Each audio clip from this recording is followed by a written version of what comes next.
વલ્લભાધીશ કી જય। આજના આ પુરુષોત્તમ માસના પૂનમના દિવસે આ મહિલાઓ દ્વારા આયોજિત આ અલૌકિક મનોરથમાં ખસ કુટીરમાં બિરાજતા સાક્ષાત શ્રી ઠાકોરજીના ચરણોમાં મારા દંડવત પ્રણામ। અહીં ઉપસ્થિત સર્વે વૈષ્ણવોને મારા જય શ્રી કૃષ્ણ। આજે આ મહિલાઓ દ્વારા આયોજિત આ મનોરથમાં મારે એક મહિલાઓની શક્તિ એટલે કે નારી શક્તિ વિશે કંઈક વાત કરવી છે। નારી એટલે કોણ? નારી એક માતા, એક બહેન, એક પત્ની કે એક દીકરી, એક કોઈ પણ હોઈ શકે છે। આ ચાર નારીઓ આપણી ઉંબરાની દેવીઓ છે। જો આ ઉંબરાની દેવીઓનું સન્માન ન થતું હોય તો ડુંગરાની દેવીને ચુંદડી ચડાવવાની જરૂર નથી, એ સ્વીકારશે પણ નહીં। અને એટલે જ આપણા શાસ્ત્રોમાં પણ કહેવામાં આવ્યું છે કે યત્ર નાર્યસ્તુ પૂજ્યંતે તત્ર રમંતે દેવતા, એટલે કે જ્યાં જ્યાં નારીનું સન્માન થાય છે ત્યાં ત્યાં આ દેવતાઓનો વસવાટ હોય છે। આવું માન ધરાવતી નારીઓનો ઇતિહાસ પણ એટલો જ ભવ્ય છે। ઝાંસીની રાણી લક્ષ્મીબાઈને લઈ લ્યો, અંગ્રેજોને ધૂળ ચાટતા કરી દીધા હતા। ઇન્દોરના મહારાણી અહલ્યાબાઈ હોલકર, જેમણે ભારતની ધાર્મિક, સાંસ્કૃતિક, આધ્યાત્મિક એ પરંપરાને જાળવી રાખવા માટે પોતાનું આખું જીવન સમર્પિત કરી દીધું હતું। ઇન્દિરા ગાંધી, જે ભારતના સર્વપ્રથમ મહિલા વડાપ્રધાન બન્યા। બચેન્દ્રી પાલ, જે માઉન્ટ એવરેસ્ટ જેમણે સર કરી લીધો। કિરણ બેદી, જે ભારતની સૌપ્રથમ મહિલા આઈપીએસ ઓફિસર બની ગઈ। કલ્પના ચાવલા, ભારતની સૌપ્રથમ અવકાશયાત્રી બની ગઈ। જીજાબાઈ, જેણે શિવાજી જેવા સુરવીરને જન્મ આપ્યો। રાણી દુર્ગાવતી, રાણી પદ્માવતી, મહાન વિદુષી ગાર્ગી, સરોજિની નાયડુ, ન જાણે કેટલી નારીઓ મહાન બની ગઈ અને આપણા માટે એક ઉદાહરણ રૂપ પણ બની ગઈ। આમ છતાં આજે જ્યાં ને ત્યાં તમને નારી સશક્તિકરણના પ્રવચનો સાંભળવા મળે છે, તો આ નારી સશક્તિકરણની જરૂરિયાત જ શા માટે ઊભી થઈ? આ સશક્તિકરણ શબ્દ જે સૂચવે છે કે નારીઓમાં શક્તિ તો ભરપૂર હતી, પરંતુ અત્યારે ક્ષીણ થઈ રહી છે। એ નારી શક્તિ એટલે કઈ શક્તિની વાત છે? કોઈ શારીરિક શક્તિની વાત નથી થઈ રહી અહીંયા। શારીરિક શક્તિથી તો કદાચ મોટા મોટા પહાડો ઉંચકી શકાય, મોટા મોટા યુદ્ધો જીતી શકાય, પરંતુ અહીંયા જે નારી શક્તિની વાત છે એ છે આંતરિક શક્તિની। આ નારી શક્તિની જે આંતરિક શક્તિ છે એનાથી કદાચ તમે મોટા મોટા યુદ્ધો નહીં જીતી શકો, પરંતુ વિશ્વ પરિવર્તન ચોક્કસ થઈ શકશે। આ નારીમાં એ શક્તિ છે કે નર્કને સ્વર્ગ બનાવી શકે, ઘરને સ્વર્ગ બનાવી શકે, આ શક્તિ ધરાવે છે આ નારી। પણ અમુક વર્ષો પહેલાથી જ આ નારીઓને ખૂબ કમજોર માનવામાં આવી રહી છે।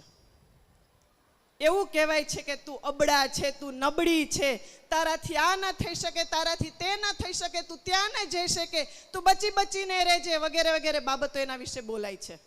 એના વિશે એક વિશેષણ વપરાય છે કે તારી બુદ્ધિ પગની પાની, આવા વિશેષણો એના માટે વપરાયા છે। આની અસર પણ ખૂબ થઈ। નારીઓને આ અસરમાંથી બહાર નીકળવા માટે જરૂરિયાત ઊભી થઈ, અને એટલા માટે થઈને નારીઓએ માથું ઉચક્યું અને એ પુરુષોની હોડ કરી બેઠી। બન્યું એવું કે આ પુરુષોની હોડ કરવામાં એને પુરુષોનો પહેરવેશ અપનાવી લીધો। હમણાં જ એક દીકરી જીના કહીને ગઈ, દીકરી વિશે ખૂબ સરસ બોલી, એનાથી થોડુંક કોન્ટ્રોવર્સી ચોક્કસ થશે, પણ વાસ્તવિક છે એ સ્વીકારવું પડશે। અહીંયા એક પુરુષની સાથે બરાબરી કરતા કરતા તેના જેવી ડિગ્રી મેળવી લીધી, તેના જેવો પહેરવેશ અપનાવી લીધો, તેના જેવી નોકરી મેળવી લીધી, તેના જેવી પદવી મેળવી લીધી, અને આપણી એક ભારતીય નારી પશ્ચિમી નારી બની ગઈ। વિચારો, આ નારીમાં આટલી શક્તિ છે તો આપણે આ ફરવાની શું જરૂર પડી? આપણામાં જો આધ્યાત્મિક બળ હોય ને તો આપણે પુરુષ થવાની જરૂર નથી. આપણે આપણી ઓકાત ભૂલવાની જરૂર નથી. થઈ જાય છે એવું કે કાગડો બગલાની ચાલ ચાલવા ગયો અને પોતાની જ ચાલ ભૂલી ગયો. આપણે આ બરાબરીની હોડમાં એ તો ભૂલી જ ગયા કે આપણું કર્તવ્ય શું છે. આપણું કર્તવ્ય છે આપણા સમાજને સંતુલિત રાખવાનું. ઘણા ઘરોમાં એવું કહેવામાં આવે છે કે તું ભણેલો છે તો હું ભણેલી છું, તું કમાય છે તો હું કમાઉં છું, હવે હું ઘરના કામ નહીં કરું, હવે હું રસોઈ નહીં કરું. ગામડાની વાત નથી, ઘણી જગ્યાએ આવું જોવા મળે છે. જો આવું થશે તો આપણો સમાજ અસંતુલિત બની જશે. આપણા પૂર્વજો, આપણા ઋષિમુનિએ આપણા સમાજ માટે એક ખૂબ સરસ વિધિ વિધાન રાખેલું હતું કે પુરુષો કમાય, ઘરનું રક્ષણ કરે અને સ્ત્રીઓ છે એ ઘરને સંભાળે, ઘરને સ્વર્ગ બનાવે. આ સાચું જ હતું.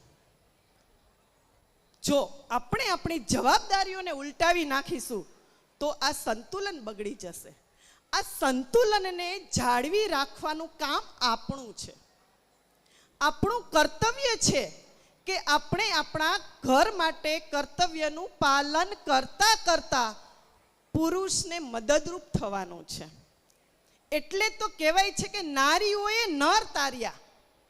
આ ત્યારે જ બની શકે જ્યારે આપણી આંતરિક શક્તિ મજબૂત હોય. અત્યારે સમાજમાં ઘણી બધી નાની નાની એવી સમસ્યાઓ આવે છે. તમે ઘણા બધા કિસ્સાઓ જોયા હશે કે અત્યારના નાના નાના બાળકો પણ નાનકડી એવી સમસ્યાને કારણે સુસાઇડનો રસ્તો અપનાવી લે છે. કારણ શું છે? એક જ કારણ છે કે એની આધ્યાત્મિક બળ અથવા તો એનું આંતરિક બળ નબળું છે. આજની પેઢીને આપણે એનું મનોબળ વધારવાની જરૂર છે, ચારિત્ર બળ વધારવાની જરૂર છે, આંતરિક બળ વધારવાની જરૂર છે અને સૌથી ઉપર આધ્યાત્મિક બળ વધારવાની જરૂર છે.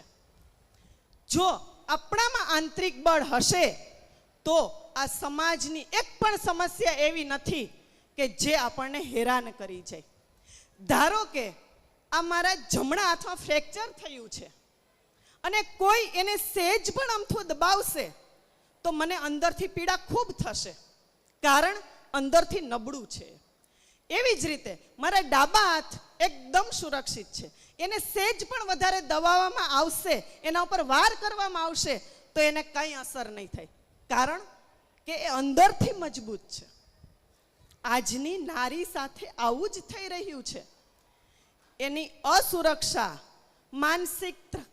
માનસિક ત્રાસ, શારીરિક અત્યાચાર, છેતરપિંડી, ફસામણી, આ બધી બાબતોનું એક જ કારણ છે આપણી આધ્યાત્મિક બળ ક્ષીણ થઈ રહ્યું છે. એક નાનકડું એવું ઉદાહરણ આપું કે બે છોકરીઓ એક સુમસામ રસ્તા ઉપર ચાલી જતી હતી અને સામેથી બે ત્રણ છોકરા એવા આવ્યા અને એમાંથી એક છોકરીની છેડતી કરી, એને હેરાન કરી. થોડોક સમય થયો ત્યાર પછી એના ઉપર એક કેસ બનાવ્યો અને એક કેસમાં જે એની સાથે બીજી છોકરી હતી એને ગવાહી માટે બોલાવવામાં આવી. છોકરીને પૂછવામાં આવ્યું કે તમે બંને સાથે હતી, એકની છેડતી થઈ અને તને હાથ પણ ન ડાળ્યું, આવું કેમ થયું? છોકરીએ સરસ જવાબ આપ્યો કે મને મારા ભગવાન ઉપર વિશ્વાસ હતો. જ્યારે આ પરિસ્થિતિ ઊભી થઈ, મેં સતત શ્રી કૃષ્ણ શરણમ મમનું રટણ શરૂ કરી દીધું હતું અને એ લોકોની સામે નિડર થઈને ટટ્ટાર ઊભી રહીને આંખમાં એક પણ પલકારો માર્યા વગર એક શક્તિ બનીને એ લોકોની સામે ઊભી હતી. એ લોકોની હિંમત ન ચાલી કે મને હાથ અડાડી શકે, ચાલ્યા ગયા ત્યાંથી. આ છે આધ્યાત્મિક પાવર, આ છે શ્રદ્ધાનું બળ. આપણે બધાએ ગામના લોકો છે સાંભળ્યું જ હશે, કદાચ ક્યારેક કોઈ જંગલી પ્રાણી પણ આપણી સામે અચાનક આવી જાય ને અને જો તમે નિડરતાથી તેની સામે ઊભા રહો, એની સામે આંખમાં આંખ મિલાવીને ઊભા રહો, એક પણ પલકારો ન મારો તો એ જંગલી પ્રાણી પણ નીચું જોઈને પીછેહટ કરી જાય છે. તો પછી આ લોકોની શું હેસિયત છે કે આપણી સામે જોઈ શકે? બસ જરૂર છે આપણે આપણા આ બાહ્ય બરાબરી, ઈર્ષા, દેખાવ આ બધાથી બહાર નીકળવાની જરૂર છે. આજની જે આ ગુડિયા બનીને રહીએ છીએ એનાથી બહાર નીકળવાની, ફેશનની ગુડિયામાંથી બહાર નીકળીને આપણા શરીરને શોભે તેવા પહેરવેશ પહેરવાની, આપણું આધ્યાત્મિક બળ વધારવાની. અહીં બેઠેલા વાલીઓને મારી એક જ નમ્ર વિનંતી છે કે જો આપણા બાળકને આપણે ધર્મનું જ્ઞાન આપશું તો એ ક્યારેક ધર્મને બચાવવાના પ્રયત્નો ચોક્કસ કરશે. જો ધર્મ બચશે તો ધર્મ આપણને બચાવશે. અને આજે ઘણા બધા આપણે કિસ્સાઓ સાંભળીએ છીએ કે મુસ્લિમ યુવાનો આપણી બહેન દીકરીઓને ફસાવી રહ્યા છે. જો એનાથી રક્ષણ મેળવવું હશે, એ ધર્મ પરિવર્તન પણ કરી રહ્યા છે, એનાથી રક્ષણ મેળવવું હશે તો એક જ માર્ગ છે, આપણો ધર્મ બચાવો. આપણા ધર્મને જાણો તો જ આમાંથી રક્ષણ મેળવી શકશો. અહીં બેઠેલી ઘણી બધી દીકરીઓ છે, એ દીકરીઓને પણ મારી એટલી જ એક અપીલ છે કે આપણા મા બાપે આપણા ઉપર ખૂબ વિશ્વાસ મૂક્યો છે, એને વિશ્વાસઘાતમાં ક્યારેય ન ફેરવશો. આ આપણું કર્તવ્ય છે. આજ સુધીનો એક પણ સમાજમાં એવો દાખલો નથી કે કોઈ દીકરી એના મા બાપને શરમજનક પરિસ્થિતિમાં મૂકીને સમાજમાં નીચું જોવું પડે એવું કૃત્ય કરીને એ ઘરેથી નીકળી ગઈ હોય અને એ સુખેથી જીવન જીવી શકી હોય. એક પણ દાખલો નથી. એને પશ્ચાતાપ થાય જ છે. એટલે આપણી આ દીકરીઓનું આપણું કર્તવ્ય છે કે આપણા મા બાપને ચિંતા મુક્ત કરીએ, નહીં કે ચિંતામાં મૂકીએ. આ આપણા મા બાપને ગર્વ થાય એવું કામ આપણે કરવાનું છે. કારણ કે આપણે નારી શક્તિ છીએ, આપણામાં એ શક્તિ છે કે આપણા મા બાપ આપણા કારણે ગર્વથી સર ઊંચું કરીને જીવી શકે. તો અંતમાં આ નારી શક્તિ વિશે થોડી પંક્તિ કહી હું અહીં મારી વાણીને વિરામ આપીશ કે इस दुनिया की शान है नारी, इस दुनिया की शान है नारी, शक्ति का अवतार है नारी, घर आंगन की मुस्कान है नारी, घर आंगन की मुस्कान है नारी, जीवन का आधार है नारी, शक्ति का भंडार है नारी, शक्ति का भंडार है नारी, धैर्य का प्रमाण है नारी, सरस्वती का रूप है नारी, सरस्वती का रूप है नारी, लक्ष्मी का स्वरूप है नारी. जब बढ़ जाए अत्याचार, जब बढ़ जाए अत्याचार तो काली दुर्गा का रूप है नारी. अस्तु. जय श्री कृष्ण. जय हो.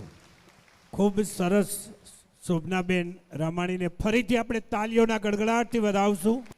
કારણ કે येषां न विद्यां तपो न दानं ज्ञानं न शीलं न गुण न धर्म ते मृत्युलोके भुवि भारभूता मनुष्य रूपेण मृगाः चरन्ति.